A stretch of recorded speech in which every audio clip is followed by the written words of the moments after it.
Bom dia, família. Que Deus derrame sobre nós a chuva mais linda de bênçãos e paz. Que cada amanhecer seja a prova viva de que Ele nunca nos abandona.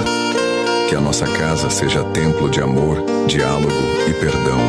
Que nenhum desânimo vença o brilho da nossa fé. Que possamos ver o cuidado de Deus nos mínimos detalhes. Que o abraço entre nós seja cura, força e proteção. Que a esperança sempre fale mais alto que qualquer preocupação. Que mesmo nos dias difíceis, a confiança permaneça firme.